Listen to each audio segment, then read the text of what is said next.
Hello, and welcome back to the Far From Center podcast. As always, I'm your host, Robert Patrick Lewis. Mike Dawson's out of town this week still, so he will not be here. But today, we have a hell of a guest lined up for you, and I think you're going to find it pretty interesting. This is Mike Amabile from Mike Amabile Run Over Twice.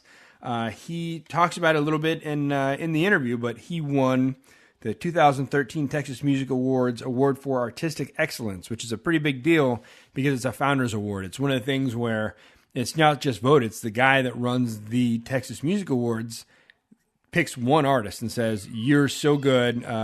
It's for artistic excellence. Basically, you are the bomb diggity. And so that's it. I couldn't be prouder of the guy. But this was a hell of an interview. We actually recorded a little bit earlier, and I'm really pleased with it. So I think you guys are going to be too. I want to come out and say thanks again to everyone for checking out the new and improved farfromcenter.com website. I want to give much love out to my buddy Ian for making it look sharp, man. It really does. I kind of liked the way that it looked at first because I thought it was kind of cool, retro, Mad Men, easy. It looked kind of like a newspaper. And so when he told me he was changing it around, it's funny because he actually was going, hey, don't peek. I'm going to install this new theme. And when he did, man, it, as always, was awesome. I mean, I'm super, super happy with it. Super thankful that I got a brother like Ian in my life because he really did, man. He's been working his butt off, making it look great, and I couldn't say enough thanks to him for that. And again, thanks to all you guys for going through the support the show links on farfromcenter.com and clicking on getting yourself some clicking through and getting yourself some on it, clicking through the banners and buying whatever you're buying on Amazon because it doesn't cost you anything else, but it sends some love back to the show and helps us keep this thing running. And looks like some of you guys have actually been using the Audible banner, which is awesome because it's a great deal, $7.49. You get yourself a year-long membership and you get a free audiobook. Love Me When I'm Gone. Looks like a lot of people are actually getting the Love Me When I'm Gone audiobook with that free membership, which is great because that's a $25 audiobook. You guys are getting it for $7.49. That's a hell of a deal, and it's sending some love back to the show. So thank you. Hope you enjoy it. Please give a review on audible.com or on amazon.com. I narrated it myself. Mike Dawson did the audio engineering, so please send some love. Either way, if you like it, if you didn't like it, let us know. Just be honest. Now, there is something I want to talk about a little bit today. Since we have Mike on, I want to talk about shitty music. Now, by no means do I mean Mike has shitty music, but there's a lot of shitty music out there right now. It seems like a lot of record companies don't really have A&R teams anymore that are looking for good music. They're just out there looking for marketable crap to shove down our throats while good music is struggling.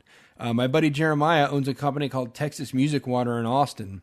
And that's basically what it does. You know, for every rock star that you know of, there's a couple thousand musicians that are struggling, you know, playing bar gigs just to kind of keep the rent going and the lights on, and they have a hard time. So Texas Music Water does a lot to help those guys out and get them some money for healthcare and things like that.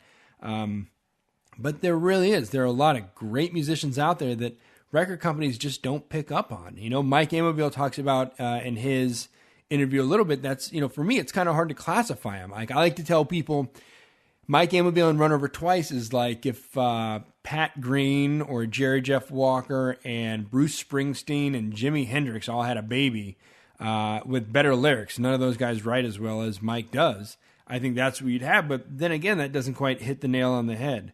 But that's the thing. For a record company, it's too hard to put in that label. It's not rock. It's not country. It's not Texas country. And so they just kind of shy away from it, and they'd rather pick up some bullshit. You know, they'd rather pick up, well, I'm not going to name any names, but there's a lot of country music artists that are out there right now, and a lot of rock stars. I'm doing the air quotations right now when I'm saying rock stars, that really, it's just crap. And unfortunately, when they have the terrestrial radio stations behind them, they just play it so much and so much and so much. It's human psychology. Once you hear it about the 50th time, your brain just starts going, okay, I can't expel that many calories to hate this shit anymore. So you just start listening to it and going, oh, wow. And then at some point, your body you start craving that stupid song, and it's horrible. But there's great musicians out there. Mike Amabiles and Run Over Twice, and there's a ton more. You know, I used to live in Austin, and thankfully they're out there. There's a lot of great musicians out there that are putting good music out. But one of the things that really made me think about this, besides having Mike on the show today, I did that Reddit. I went on Reddit. I talked about it in another episode, but last week I did the Guy Spot podcast, and they convinced me to go on Reddit and do that Ask Me Anything. Well, when I did the Ask Me Anything, there was another guy on there that said, I am a documentary filmmaker, and I followed Kesha around for 2 years to do a documentary about her.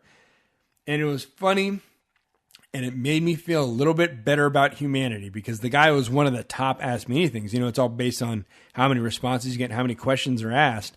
And the first, 1,200 questions were all, I feel sorry for you. Why did you waste 2 years of your life? What a horrible existence. Just basically people saying, this is the worst excuse for a musician in the world. Why would you follow this stupid woman around with a video camera?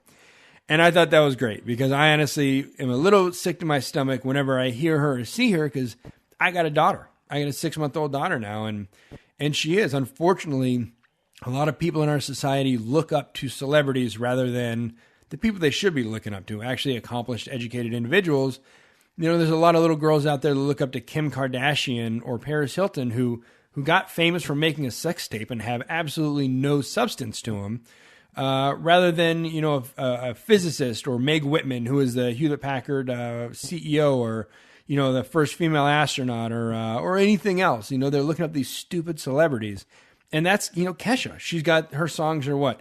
Die young, party hard, party, or whatever. And part of it goes like, come on, man. Like, stop putting these women on stage, because my daughter's going to need somebody to look up to at some point. And I don't want it to be this stupid, sorry excuse for a person. But anyway, I thought that was great. So if you go on Reddit, check out the Ask Me Anything thing. I'm on there. I think you'll know me. I'm a former Green Beret turned author, so not a ton of us out there. But there's another one, that documentary filmmaker that followed Kesha around, and just read some of those questions, because it's awesome. Restored a little bit of my faith back in humanity. So again, I told you a little bit before this. Mike and I went pretty long this morning, so I'm gonna shut up as soon as I can. Just a quick episode again. Mike Amabile and Run Over Twice, winner of the Artistic Excellence Award at the 2013 Texas Music Awards. Again, thank you to everyone for listening, for clicking through the farfromcenter.com website and buying your stuff on Amazon, going on it, getting yourself some Alpha Brain, some New Moon, some Hemp Force Protein. And to everybody for reviewing Love Me When I'm Gone on Amazon and iTunes. Okay, so without any further ado, here we go. This is my interview from this morning with Mike Amabile of Mike Amabile and Run Over Twice. Enjoy.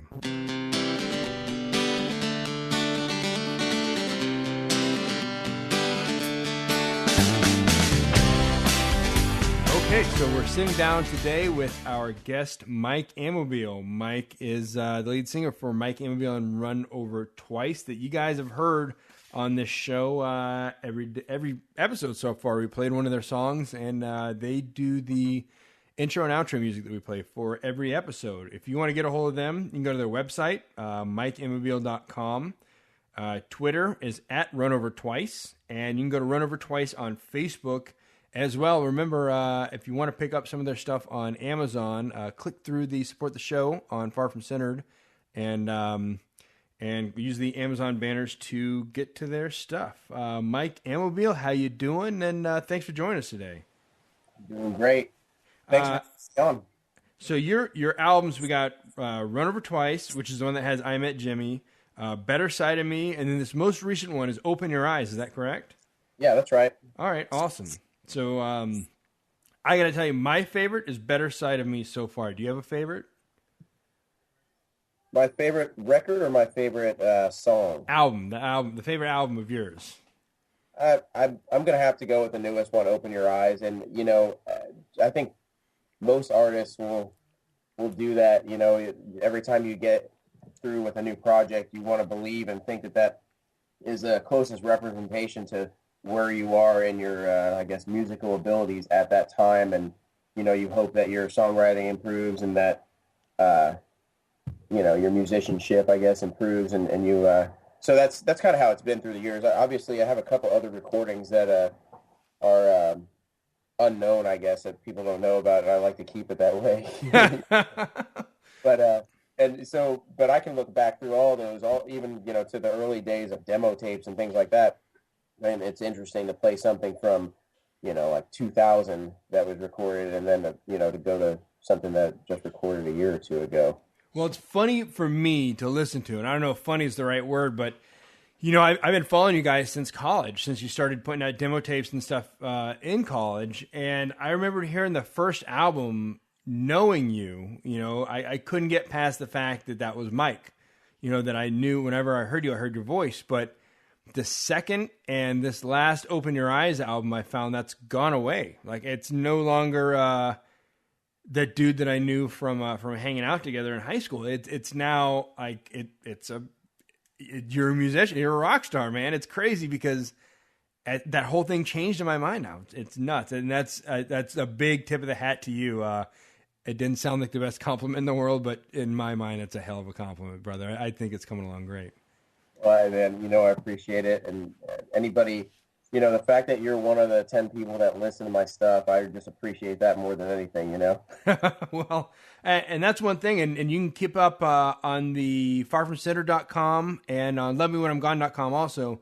We have a little player that you can check out some of Mike's music, and you can also see a schedule of their upcoming shows. And you guys play quite a bit in the Houston area, right? You do a lot of local acoustic stuff, and then the whole band Run Over Twice does some stuff, and you do some solo shows, right?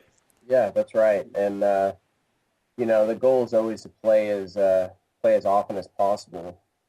It's always been that way to try to help make ends meet, obviously, but I think over the last couple of years or so, things have slowed down, and we've been trying to be a little bit more selective about the places we play, and just make sure that we're putting out quality music in our live shows as well as our recordings. Well, and that's a really good point that you bring up, because I'm a big fan of Malcolm Gladwell, and he has that book Outliers that came out in the last few years or so. And he has this theory that you have to do 10,000 hours of whatever it is that you do before you become a virtuoso or an expert or whatever. And there's a thing he talks about that most people don't know about. The Beatles, they got really good because they got hired by a German strip club to come over every summer. They would take off of school and they would fly to Germany for the summer, and they would play at this titty bar from like 10 o'clock in the morning until 2 o'clock in the morning. They would just constantly play over and over and over. And they credited that to how they got so good at like reading crowds and knowing. Because if you can entertain dudes that are at a strip club, like have them pay attention to something besides just the naked chicks on a club, I think you're doing pretty good. And the fact that they had all that time. So it's a big thing about, that they call it paying your dues in any part of the entertainment industry. But getting out there and doing it and actually playing and logging those hours, man, I think that's going to pay off in spade for you guys. It does, and like anything else, you have to be willing to put in all the time in the world to it. There's that theory that in order to really achieve something great, you have to be willing to risk everything, and that's what it all goes down to, really just pouring your heart and soul into something. Yeah, man, that's true. It's weird because that's, entertainment and art, which music is both. That is the truest part of that industry, because you can't just phone it in, man. You really got to go for broke and invest everything into it, or people are going to know. People are going to know from the beginning, because you can't fake the funk with that. It's funny you mentioned that paying dues, because I actually wrote an article that was published in some magazine here in Texas. It's horrible, but I don't remember the name of the magazine.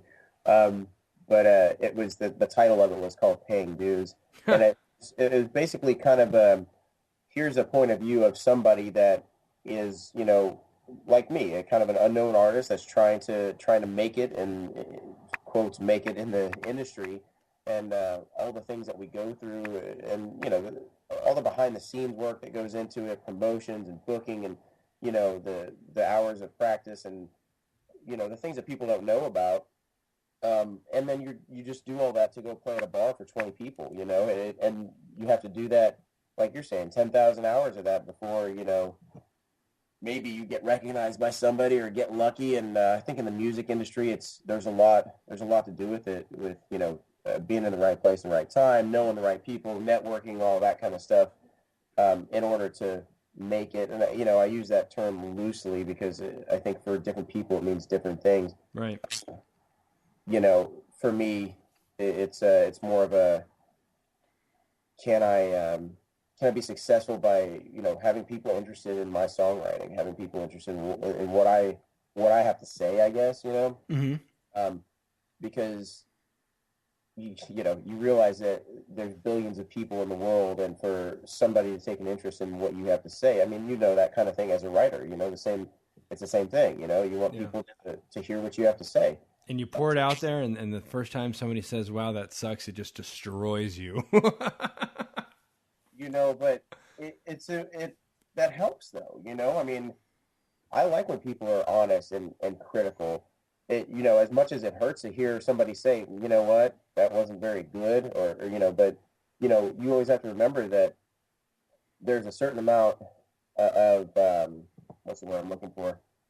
I guess just people have different opinions. And when it comes to art, whether it's literary or music, you know, it's everything is a little bit skewed from different point of views, you know. It's all subjective. It's just, you know, so somebody might say, you know, whatever, Toby Keith put out this song. Oh man, that's the greatest song ever. And somebody else right down the street is going to say, that's the worst thing I've ever heard. And why did he even do that? You know, like, it's just, it's an opinion, you know, and that's why I think it's hard to judge artists. And I hate to be put in a position where somebody asks me what I think about somebody that's an artist. And I don't want to be too opinionated about other people because, you know, all I want is for people to like and listen to what I do. And so I don't want to judge other people for the same thing, you know? Right. Well, that you bring up an interesting point, and you probably just gave me the best segue I could have asked for. But I want to get into you writing, man, because you didn't start off as a musician. You started off writing, right? You went to school for journalism, I think, didn't you? Yeah, that's right. Actually, writing actually goes back a long way for me, you know, into, I guess, middle school and even elementary school. I think I wrote a poem. One poem I can remember that I wrote in, like the second grade, you know, for some kind of project or something about Christmas or something, you know. But I remember, you know, like how easy it was for me to like make things rhyme. So, you know, I started that, and, you know, as I got into middle school and all the woes of teenage life, I started writing about that stuff. And I did a lot of poetry writing, but I also did some short stories, you know, that in that whole realm, a lot of fictional or you know, maybe fact-based fiction kind of stuff. And yeah, so in college, I'm just like every other kid. What the hell am I going to do with my life? And I figured, okay, well, you know, I don't know. Being a lawyer is too hard, so I'm going to do a journalism degree, you know? Yeah, so you were writing, you were a little bit more involved in the roses are red, violets are blue kind of stuff that the rest of us were writing, right? Yeah, because that's one thing, you know, I'm a very quote-driven guy, and I put like a quote of the day on the Love Me When I'm Gone website. I have these little books, you know, one's called Drive, one's called Vision, and one's called Success. And it's all just quotes from successful, driven, or visionary people. And I read it every morning, you know, when I wake up before I go to the gym, I read it and I try to make one of those quotes my mantra for the day. And that's the thing about your music, why it connects so much with me, and I think probably a lot of other people, because it's so well written. It's not just the music is written fantastically, but the lyrics, and I can tell you're writing behind that because the lyrics to your music, it's so good that it drives my quotes. I put it up on my website a lot, and I make them my mantras for the day. You know, and that's why the chorus from I Met Jimmy, I wanted it on this show when I knew we were going to do a show, because that whole, when it comes down to it, in the end, all you need are a few good friends. Like, God damn, man, that it doesn't get better than that. I mean, that's, I think it's one of those things where it's a quality where you had the perfect storm of writing, and then, well, then maybe it's a perfect hey, maybe I just made my own perfect segue. But so we know you got the writing background. How does that transition to music? Because you've got these passions, you've got this ability to write the lyrics. How did you put that to music? When did that happen? You know, it's funny you mentioned that because the old, I agree to some extent anyway, and thank you for the compliments. But as far as I did have the ability to write to a certain extent, at least to the best of my abilities, and when I first started in music, it was so frustrating because I knew the way that I wanted the song to sound, but I couldn't make my guitar sound that way. So I'm sitting here, I got the lyrics, I got the melody in my head, but I couldn't get it out. I mean, I can't, I'd equate it to maybe like a little kid that's trying to talk. He knows what he wants to say, but he can't make it happen, Yeah, that's where my daughter's at 6 months, and that's exactly what she's doing right now. She just does the "boo," and she started like hitting the ground now because she can't get what's out. She gets so frustrated. And believe me, I felt that way a lot of times when trying to write a song, especially in the beginning. Still happens every once in a while, but anyway, to kind of get off subject, but to get to your question is more, I actually, I guess, when I first started college, I got really into the blues. I was listening to a lot of like Muddy Waters and John Lee Hooker and, those kind of guys. And drinking a lot of scotch and fathering a lot of illegitimate children. Not quite, but I got into harmonica playing. So yeah, and I started trying to learn harmonica. I tried it from a book, and I was like, wow, this is kind of worthless. For me, it was, and I realized that if I listened to the song and just tried to play along with it, that I learned so much that way. And through the years, I kind of think that that's one of the best ways, if not the only way, to learn harmonica. In my opinion, at least it was definitely for me, learning by ear. And I know a lot of great musicians who have tried that, couldn't really make it happen, even learning by ear. It's kind of a weird instrument to learn. So anyway, to expand on that, I said, okay, well, I'm going to try to go and learn how to read music and then incorporate that in my harmonica playing to where I can get better, and maybe I can sight read music like a piano player, does, and become this awesome harmonica player. At this time, I had never played a guitar in my life and never thought about it really. So I'm in college. I'm like, hey, I need some art credit, and just starting out. And I was like, hey, maybe I'll take a music class, learn how to read music. The only one that they offered at the time was Intro to Guitar. So that sounds just about right. I needed I got like $100 pawn shop guitar so I could learn how to read music, basically. And you had to have a guitar, you had to learn the guitar, but I was doing it so I could transpose that into harmonica, or so I thought. And then, of course, after a few lessons, after a few classes, halfway through the first semester, I was like, hey, I really dig this guitar thing. Mm-hmm. So that's how I started doing that. And I took the second part of the class in the next semester, took a few private lessons. And, from there, it's kind of gave me the tools that I needed to go further. I didn't ever end up becoming very proficient in music theory, be the first one to admit it. There's no way I can sight read anything. Pretty much everything I learned is by ear, and I never really incorporated any of the theory, the small amount of theory that I learned that I do kind of know. Never incorporated that to harmonica playing. Well, the only music theory I really know is the brown note, and that's only from South Park. So, yeah, I don't get too deep anyway. So that's really cool about, music theory. I think that's something that people don't really realize. Everybody knows like the dude in college that had a guitar so he got laid a lot more, or like the dude that sat around the fire and drank beers and could play guitar. But when you get into like professional musicians, that whole music theory idea, there's a whole nother like underlying bit of work that goes to that, and reading sheet music and all that. I mean, that's a hell of a lot of work that goes into it. There's so much of it that I don't know. There's two schools of thought on it. Some people say that if you get too trained in music theory, that it can actually be a bad thing. I don't know if that's really true, because it kind of, they say that it might keep you in a box, and that that doesn't allow for your creativity to go outside of that box. Right. You get trained to do so much in one way that it's hard to kind of go around and go outside that. I don't know if that's true or not. I'm not saying that's why I didn't learn. I just didn't really take the time or think it was necessary. I'm like, oh, I just need to know the basic chords so I can write, Yeah.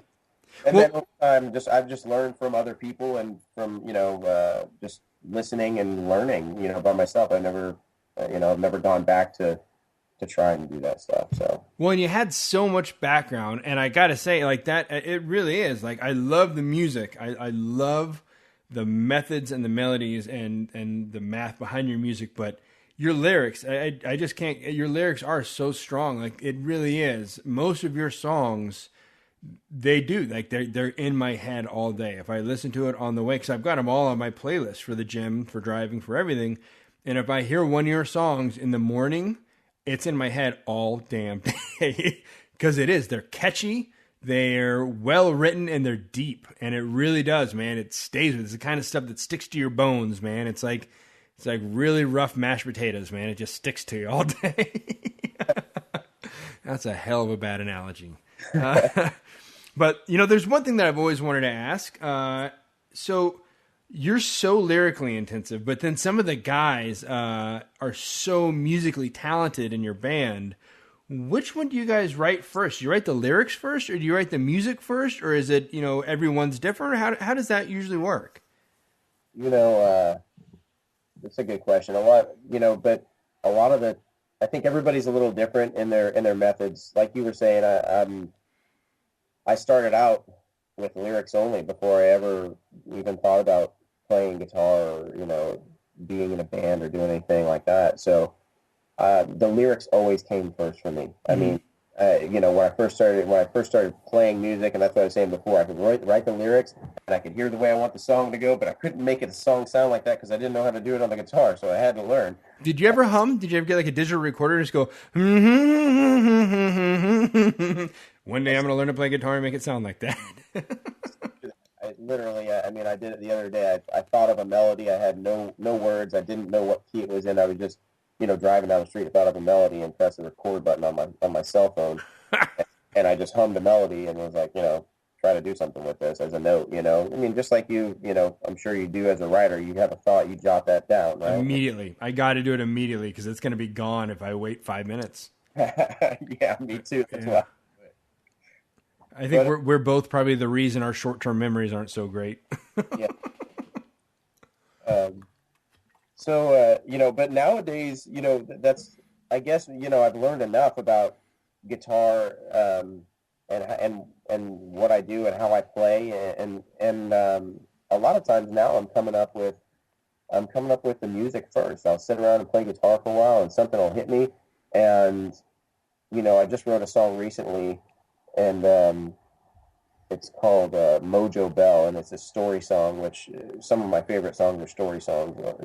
You mentioned I Met Jimmy. That's an old song, but it's a story song, Yeah, John and Marianne. We played on the last episode, John and Marianne, and I love that because it's funny and it's Romeo. It's like a redneck Romeo and Juliet, man. I love it. I've heard that before. Yeah, I just the power went out. The thunder and lightning outside, I opened the window and I was just sitting there playing guitar because I couldn't do anything else because I couldn't see. And I just started playing this riff, and the words came out. Of course, the first line is the rain was pouring down, right? Because that's what I was doing when I was writing it. Yeah. But I had this riff, this main hook, of the song. Musically, the melody was there. And then I started putting the words to it, and a lot of times that'll affect, obviously, how the song, what the song is about, and so it's changed, and sometimes, so now I think I'm probably 50-50, I guess. Sometimes the music comes first, sometimes the lyrics come first, sometimes it's a combination, and I take what I would consider the meat and potatoes of the song, and I go and I talk to the guys in the band, and I say, this is what I got. This is kind of what I'm looking for, lead guitar part, something like this, and, let them have the freedom to work with it just as much as I do. And, so we all have a hand in producing it, and that's just how they kind of come together. Yeah. A lot of times I'll just, if it's not something that has too many tricky changes or whatever, I'll just say, hey, let's work this song into a set. They've never done it before. And they're like, well, what do I do? And I'm just like, well, it's in this key, it's a 1-4-5 or it's a whatever. And we just start playing it, and they kind of learn as we're doing it, just as a way to get them familiar with it, Right. Yeah, that's awesome. I mean, but having that background, like, so poetry and writing came first for you, but now do you ever have the ability to just write? Like, could you sit down and write a haiku right now? Or as soon as you start writing, is there a melody in your head? Like, can you write without a as you're writing? Man, I don't know. It's funny that you asked that because I just I don't remember the last poem I wrote, but I think it was around the time of 9/11. Yeah. That just solid poem with no melody involved or anything like that. You know, yeah. So it really, I'm gonna say no. And just because I don't, it's just I automatically go there now when I think of words and I start, putting something down on paper. I already just start thinking song, Right. So it's kind of synonymous for me nowadays. Yeah. Yeah, I think it's like asking somebody what language they dream in. When we go through the language course, there's a really intensive language course in Monterey for the SF guys that are going through Russian or Mandarin Chinese or something like that, or Arabic, and that's a big thing. They say you change, you start dreaming in another language, and I go, well, I can't remember. I mean, I speak English and French and Spanish. I don't know what language I dream in, and I suck at all three languages. So I don't know. I think it's just one of those things that you do what you do, man. So one thing I'd like to talk to our listeners about, and I did promote a little bit on the podcast that you guys won at the 2013 Texas Music Awards. That's a huge step forward for you guys, and I couldn't be happier or prouder for you guys. I think that's one of the best pieces of news I got all year, and I can only imagine how good you guys felt about it. How was it? How was the experience? What were the TMAs like? Anything cool happen?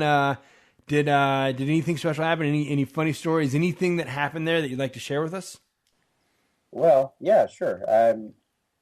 Yeah, and to agree with you would be an understatement. We're super excited and honored to be chosen, to be nominated in several categories, and to receive a TMA was a big deal. It felt really good. It's nice. Every artist likes to be recognized, and when that happens, it's a great thing. I do want to say, that the people that host the TMAs are awesome. The Academy, My Texas Music, they're just great. It was there's so many volunteers out there that help with the thing, and for me, just seeing all those musicians come together, is awesome. Just networking, meeting a bunch of cool people that I probably would have never met if it wasn't for that.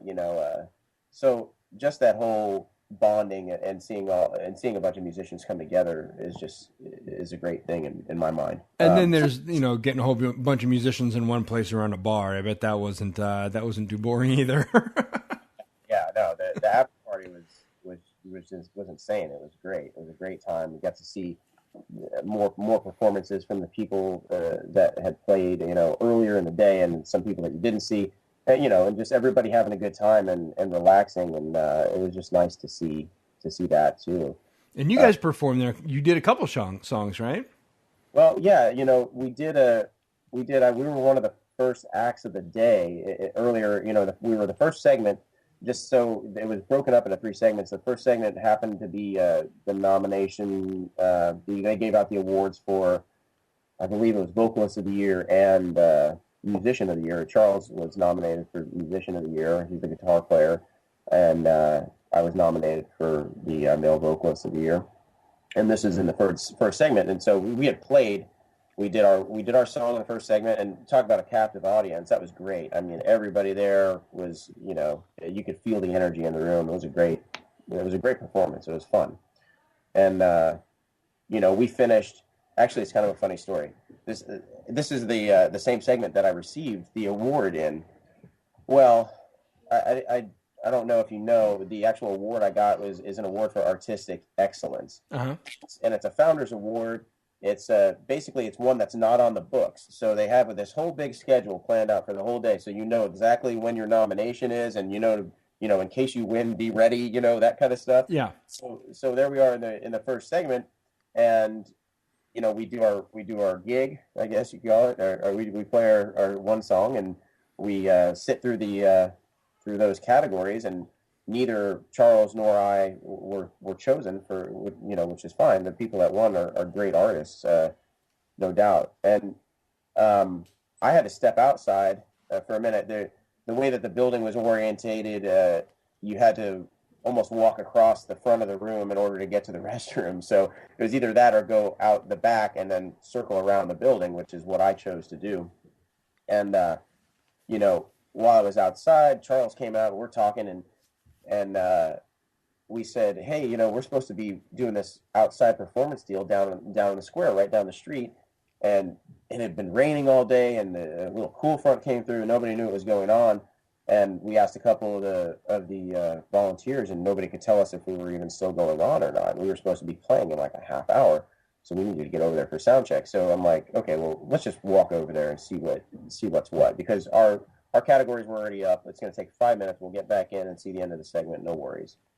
And so we were just going to go down there and find somebody to ask, the stage crew. Somebody would know. Well, we were like halfway down the street, and Lyndon, our drummer and producer, runs out of the front of the building, and I hear him screaming down the road, and he's like, Mike! And I turn around and I see him, and he's like waving us back, and he's like, come on, dude! He's like, they're all looking for you. You won. And I'm like, I'm saying to myself, okay, man. Okay, you gotta realize, me and Ethan, Charles, Lyndon, and I have spent countless hours together. We're like family, brothers. We give each other a hard time all the time. There's, jokes and teasing, and, it's just like, that kind of camaraderie. Yeah. Oh yeah. And so I'm thinking that he's just busting my chops. He knows that I know that the two categories that we were nominated for in that segment had already passed. So I'm like, whatever, dude. I know we didn't. Why are you trying to pull our leg? Well, like I said, this award for artistic excellence, it happened to be a kind of a surprise, on the side. Oh, by the way, we're throwing this in as a surprise. And apparently they announced this award, and it was kind of funny. Before, you were talking about how diverse the music is and how it's hard to categorize, and all that. Apparently the founders said some very nice things about me and my music and what I write and what we do as a band, which unfortunately I wasn't there to see, because I was, nature called, and then I had to investigate and see what was going on with this outside gig. But like I said, they said apparently said some very nice things. I'm still waiting on the DVD so I can see for myself. But back to the story, I'm saying, Lyndon, you're not going to trick me. You just want to see me run down the street. That's all he wants to see. And maybe I'll fall because it's raining and it's on a hill. I don't know. And so I'm like intentionally walking slower back to Lyndon. I'm like, I'm not falling for this, dude. You're not going to trick me. And he's like, Mike, what are you doing? Hurry up. Everybody's looking for you. And at this time, they had already gone forward with the show. They called my name, and they saw that I wasn't there, and they said, okay, well, Mike's unavailable. He'll come back and, accept his award later. And anyway, so I finally get there, and he's like, no, dude, they really did. It wasn't a category that they had chosen. It's a special honor. It's artistic excellence. They said about how diverse you were, and how you refuse to conform to what everybody else is doing. They totally complimented your record, and it was awesome, and this and that. And so I go inside, and they bring me around back and introduce me during the next set after the band that was playing was finished or whatever. And everybody kind of got a laugh. I was like, yeah, sorry I'm late. I'm not gonna lie, there I am, getting chosen for this cool award that wasn't even, on the books. But I was sure that Lyndon was pulling my leg, man. There's no doubt in my mind that he was just messing with me to see me try to run down the road and then be like, hey, why did you run all this way? You know your categories are already gone, right? So, something makes me think you're going to listen next time. Yeah, I don't know why. And it's not like Lyndon never cries wolf or anything. He's a great guy. He's one of the best guys I know. Matter of fact, he did so much for this for this recording, Open Your Eyes, that I don't think I ever really got to thank him enough for that. Stormy Cooper Media is where we recorded, and Lyndon is the chief engineer and producer. And I mean, he really took the reins on this. I like to have a lot of artistic control when it's my project. Mm-hmm. Of course. And, he was right there. He knows, he just knows how to work with you on producing, because I went in the studio with a vision of what I wanted, and I came out with that exact vision. And if it wasn't for him and the studio, I mean, it wouldn't have happened that way. So, I mean, if he does listen to this, Lyndon, I want to say thank you. And I want to say thank you to StormyCooperMedia.com, and obviously all of my band members, everybody that performed on this record. It was a great experience, and I couldn't be more proud. I couldn't be more proud to get the award that we got. And, I'm still psyched about it. And obviously I'm still embarrassed about it too. Well, that's awesome. And if anybody's listening and they want to send some love their way, again, that's Stormy Cooper Media, right? StormyCooperMedia.com. Yeah, and I think you can do Stormy Cooper Media or SC Media for short. But either way, it should get you there. And I'm sure there's also a link on our site, runovertwice.com or MikeAmabile.com. Whichever. They're all linked up. So you grew up writing, you've been writing your whole life, you get a guitar, you start trying to figure it out. So what was the point when you knew it was coming together and you went, this is good enough, like I'm going to physically pay some money, I'm going to get into a recording studio? Because I remember your first demo. So what brought you to that? How'd you get there? How'd you get your ass in a recording studio with a guitar, decide I'm going to make some music? Gosh. You remember my first demo. Yeah. That's scary. I was hoping nobody remembered that first one. Oh, man. So that was in college. And, at the time, I was thinking I was, writing some great songs. And I said, I had just kind of gotten the bug. I realized I heard through meeting enough people, going to open mics and, networking just a little bit that I did. I heard other people that cut demos and, hey, it's not that hard. You can do a demo for a couple $100 or whatever, so you save up your scrap money and you go and do it. Actually, I think the first part of my demo or the first demo was somebody arranged for me as a present. Mm-hmm. Looking back, I think possibly my girlfriend at the time. Yeah, I remember that story. It was. I remember she bought it for you as like a birthday present or something. Yeah. And so the support was there, and if I wasn't going to do it myself, somebody else said, "Hey, you should do it." So I guess I could blame that on her. I don't know if blame's the word I would use, but yeah, you're on the right track. So I go into the studio, and this nice guy, David something, and oh man, I think he was in Huntsville, if I remember right, where I went to school, Sam Houston State, and I think he was in Huntsville as well. And he had an in-home recording studio, nice little studio, and I go in there, and I couldn't be any more green. It would be impossible, other than like not having ever held a guitar in my life. I have no idea what I'm doing. I don't know anything about mic technique or dynamics or timing or anything. My songs probably varied by like 50 BPMs. So it was an interesting thing, and I'm trying. We had like scheduled, I don't know, a 4-hour block or something like that, and I'm thinking like I want to do as much as I can in 4 hours. I want to get as many songs as I can recorded in 4 hours, just so I have them down and they're records. I have records of what I did, which is why I still call records, because it's a record of what you did. Whether I don't want to get all into that, but that's semantics. like, oh, they don't make albums, they don't make records anymore. I'm like, well, it's technically a record because, Yeah, anyway. that's a good point. Just look at it differently.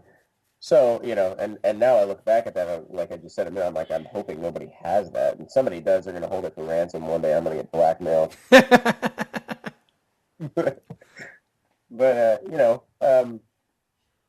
like I said before, it's a great, it's a great token to have something that shows where I was at that point. Mm-hmm. And I think that's the reason why I keep recording. I'm obviously not selling hundreds of thousands of records or anywhere even close to that. I'm doing it for me. I'm doing it for the people, the few people that do listen and enjoy my music. I mean, anytime somebody tells me a compliment about, oh, I really like this song, or there's been some people that are, you have no idea how much this song means to me because my sister had passed away and we were listening to it when she was on her deathbed and all this, it's things like that I mean, I get goosebumps, thinking about it. So, it's for those people, for myself. And again, it's just a record of where I was in time to look back and, the more recordings, like I probably have half a dozen demos that I've recorded, not to mention a bunch of live recordings that'll never be released either. But man, you can look at it almost year by year and see that progress. And then obviously the further along you get, I guess the less the progress shows, as you get better at something, it takes more time to progress at it. If that makes any sense. Yeah. No, it totally does, because I can see it from the outside as well. Like I look at your albums. I look at Run Over Twice and the song that you wrote for your sister, the song that you wrote for your sister when she got married. And, funny enough, I was lucky enough to be at our buddy John's wedding when you played another song that you wrote for their wedding. And to see the progression there, because the song that you wrote for your sister, I still hold up as one of the best songs I've ever heard. But even then, hearing the song that you wrote at John's wedding and some of the stuff that you're coming out now, I think Blind is phenomenal. I mean, because it's a little bit of everything. I used to have trouble trying to explain what your music was, and I'm sure you have too, because at first, Texas country was big when we were in college. That was kind of the big thing. Pat Green and Jerry Jeff Walker was Texas country. But then you've got that like Jimi Hendrix and Bruce Springsteen in there, and I don't know, you're not completely rock. You're not Texas country. You're not Texas rock. You're fucking Mike Amabile and Run Over Twice. That's what you are. Like, you're your own brand, and it's awesome. For me, I love watching this progression of it, because it really is. Like I said, the first time I heard you, I just went, that's Mike. Turn that shit out. It's just Mike. But now I hear, like, I crave it. It's crazy, because I'm a very musically oriented guy. And I really do. Like, I crave your music because of the message and the lyrics that are in it, but also the music. Your hooks are amazing. Your timing is great. Like, I can't remember what they call the whatever. The thing where your body just, you want it. Like, there's something in the back of your brain when you're expecting a music to do one thing and it does something else, and your brain goes, oh my God, I wasn't expecting that. Wow, that's awesome. I love it, and I can't get enough of it. And that's why I'm a rabid fan, man. And that's I can't get enough of your stuff, and I hope you keep doing this for decades, because it's only getting better, man. It really is. It's getting lined with gold at this point, and I love listening to it. Thanks, man. And that means the world to me, obviously. And I have no intentions of stopping anytime soon. It's really, I mean, one of the few things I found in life that truly makes me happy. And I think that's, at the end of the day, I'm like, hey, I'm going to be doing this no matter what. If it's by myself in a room, where I'm, secluded for some reason, whatever. And, I'm still going to be playing guitar, singing, writing music. I'm going to be performing, whether, it's a small coffee shop with 5 people in it, or, at a friend's wedding, or who knows, just sitting around a campfire with some people at a hunting ranch or something, as long as somebody wants to listen, I'm I always want to play. But more so, I just want to play for myself. It's one of the best forms of therapy I've ever found. Yeah, and it really is. I mean, the fans that you've got are such rabid fans, man. And I remember Cancun. We went to Cancun and we all, drinking tequila. And I remember midnight, 2:00 in the morning, we're just sitting around shooting the shit because we haven't seen each other in a while. And, we're all best friends. And then you pulled out your guitar and you've probably never had a more captive audience, and it's funny because, anybody else could do that and we would have talked over them. But you really do. You've got this performance. You're a performer. Like you captivated us from the first strum of your guitar, man. And I think that's because it truly does come from the heart. You're not just trying to sell a song.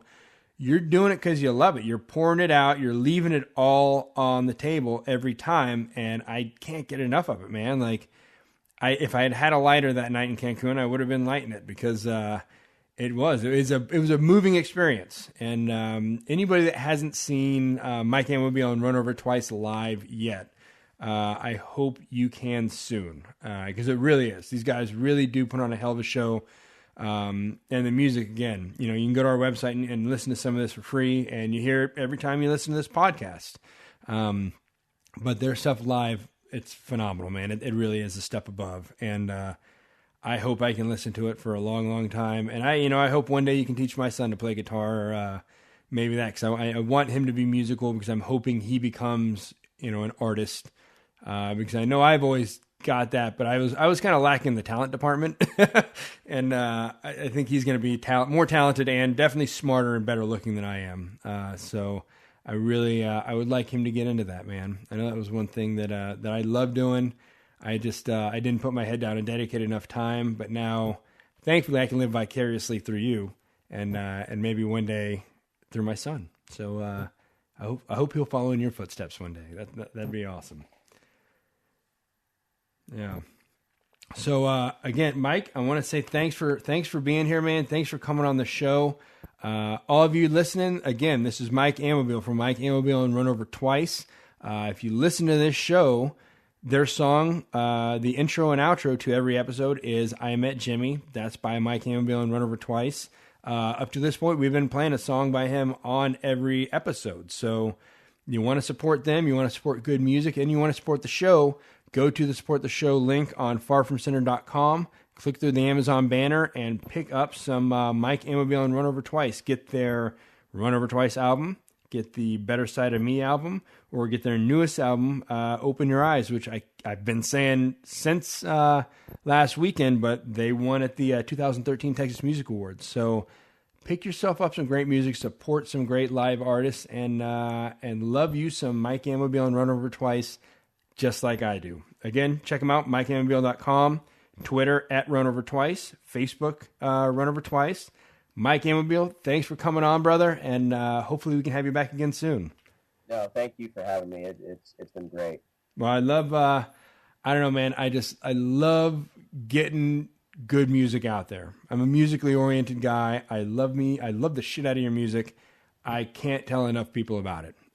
So that's my thing. If I don't see you at the Grammys in the next 5 years, I'm going to lose all my faith in the music industry. So I'm going to keep my fingers crossed, brother, and hopefully we will get you there soon.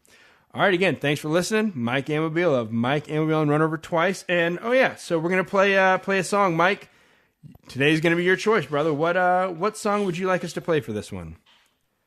Oh, wow. I get to choose? Yeah, hell yeah, you get to choose. It's your song. No, it has to be one of my songs. It can't be like just a random like Led Zeppelin song or anything like that. Nah, it's got to be one of yours, man. I don't know. I think Led Zeppelin, they got enough support already. Okay. Well, there's one that I'm going to go with off the new record. Let's go with the song Fade to Gray. On the record. I was listening to that this morning, man. That's awesome. All right, so here it is. We're going to listen to Mike Amabile and Run Over Twice with Fade to Gray off the Open Your Eyes album. After that, we're going to follow it up with Famous Freemason of the Week is Ernest Shakleton from, you may know him from his South Pole expedition. So enjoy that. Here we go with Fade to Gray by Mike Amabiles and Run Over Twice, and Ernest Shakleton with the Famous Freemason. And enjoy it.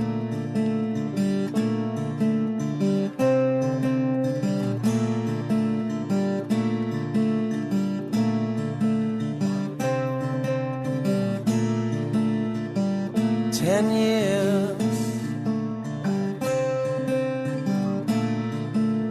1,000 flies,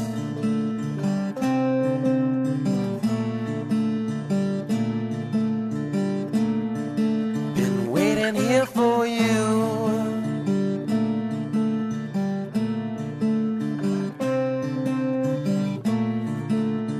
My whole life,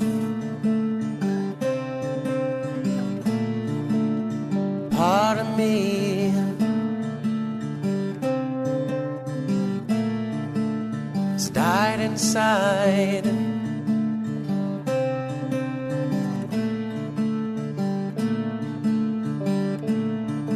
I'll never get it back.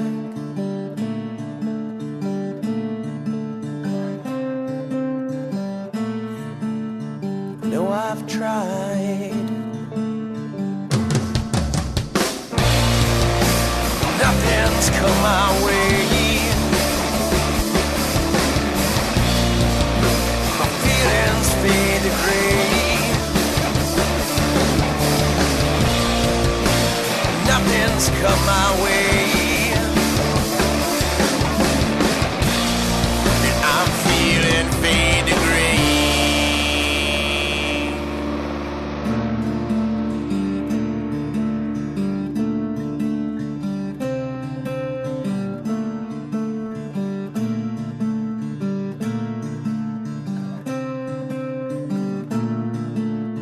Lost in you,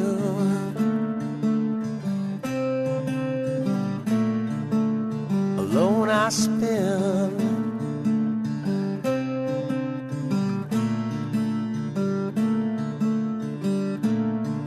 There's nothing else for me.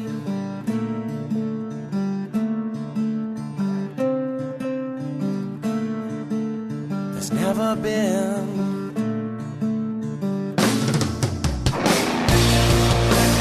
Nothing's come my way. My feelings fade to gray. Nothing's come my way. And I'm feeling fade to gray. And nothing's come my way. I'm feeling fade to gray. And nothing's come my way. Yeah. But I'm feeling fade to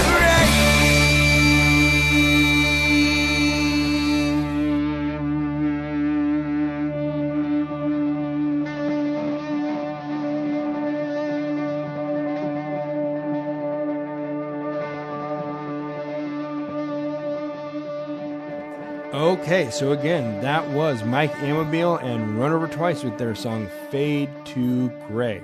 Mike's choice this week, and I love that song. Again, I've got different songs. I'm really partial to his Better Side of Me album, and the more I listen to his newest Open Your Eyes album, the more I like it. And this song, Fade to Gray, is just a prime example of how that background in writing really comes through with these strong lyrics that this guy's got. So love me some Mike Amabiles and Run Over Twice. If you do, you know what to do. Click through the support the show link on farfromcenter.com. Go over to Amazon and buy yourself their newest album, Open Your Eyes, or Better Side of Me, or Run Over Twice. So that's the great triumvirate, man. And they're all one's just as good as the other.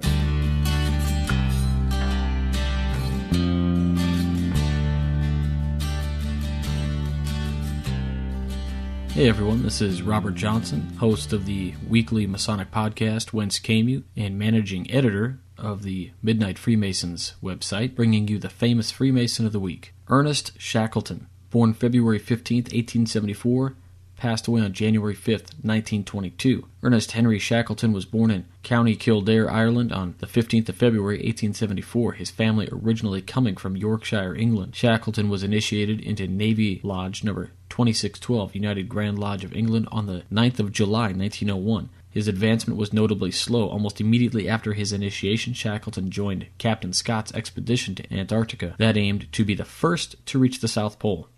Despite the expedition's failure, Shakleton was inspired to lead his own expedition in 1907 that came within 97 miles of the South Pole. He was subsequently knighted in 1909. Despite appearing on many Navy Lodge summonses throughout the period, Shakleton attended the first regular meeting of Guild of Freemen Lodge number 3525 under the United Grand Lodge of England in 1911 and was passed to the second degree by that lodge on November 2nd, 1911. He was raised to the degree of Master Mason at the Guild of Freemen Lodge on the 30th of May, 1913. He was raised to the degree of Master Mason at Guild of Freemen Lodge on the 30th of May, 1913.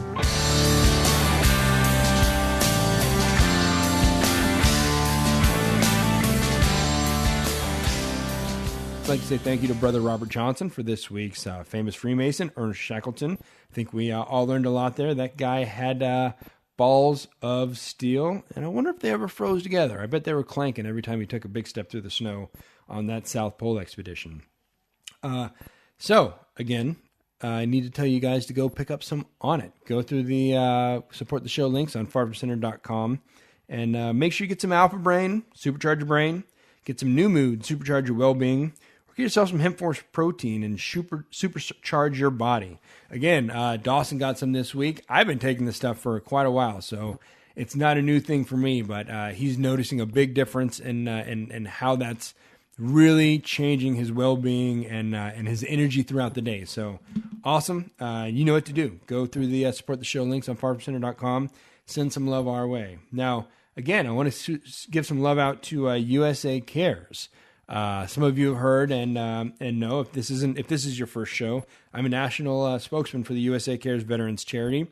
When I wrote "Love Me When I'm Gone," I knew I wanted to do some good with it. I wanted to do everything I could to help vets, to help people understand their loved ones that were vets, and just help the community as much as I could. And thankfully, my paths crossed with USA Cares, and I couldn't say enough good things about these guys. They've given over $10 million in direct support grants since 2003. I read a USA Cares Minute on every show, and sometimes I just tell you about how great they are because, like today, that interview went pretty long. But check these guys out. You can follow them on Twitter at USACares.org, or you can go visit their website at usacares.org. See all the great things that they do for veterans, for guys that have trouble with finance, guys that are having trouble with PTSD. They really are doing some amazing things, and I hope you'll go check them out. Send some love their way and help out a veteran, help out some active duty, help out some soldiers that have done everything they could to help you. Now it's our job to help them. So I'd like to say, if as I do every week, if you got a glass in your hand, I'd appreciate it if you'd raise it and join me in saying Berg Heil, De Oppresso Liber, and most importantly, God bless America. Said you don't need money, you don't need fame, don't need people to know your name. You don't need no sick rat race. When it comes down to it, in the end, all you need is a few good friends and a gypsy smile on your face. When it comes down to it, in the end.